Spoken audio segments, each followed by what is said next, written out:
et bienvenue dans cette toute nouvelle émission consacrée à l'actualité et dans laquelle nous allons tenter de revenir sur 3 faits principaux du mois de mars 2013. Pour commencer, Habemos Papam!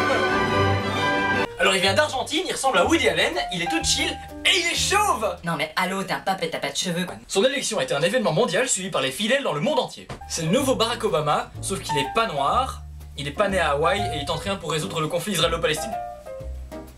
En même temps, le pape qui résout le conflit israélo-palestinien, c'est du grand n'importe quoi, on est d'accord. Regardez par vous-même. Cette scène a été impossible à tourner. En revanche, nous vous proposons de voir la rédaction de cette scène. Alors là, on aurait le pape François qui déboule en pleine Terre Sainte, hein. Il fait « J'adore les falafels et les kebabs ». Et ce serait hilarant puisqu'il réconcilierait tout le monde en un coup puisqu'il aime tout le monde, tu vois. Ça réconcilierait chrétiens, musulmans, juifs, ce serait très très drôle. Alors tu saurais m'appeler François, hein, pour mardi, mercredi, derrière les mythes, ainsi qu'Ariel Sharon et le leader palestinien, je ne sais plus comment il s'appelle, enfin soit.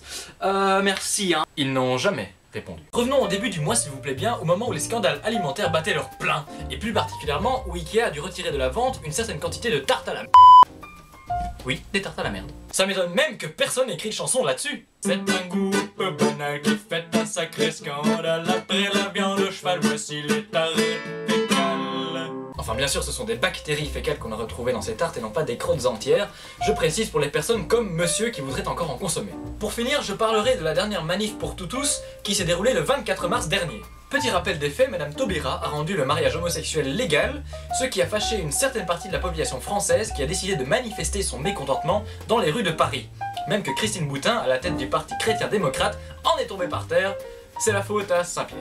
Mais la manifestation ne s'est pas passée en toute gaieté, puisque des enfants se sont ramassés des lacrymogènes dans la figure. En même temps, qui n'a jamais voulu faire du mal à un petit gosse? Bah c'est drôle, merde. Au cas où vous voudriez en savoir plus, je vous conseille de voir le Petit Journal. En ce qui me concerne, je conclus cette émission par cette image qui montre que Jésus avait lui-même 2 pères, alors de quel droit l'église se mêle-t-elle de ce qui ne la regarde pas? A plus.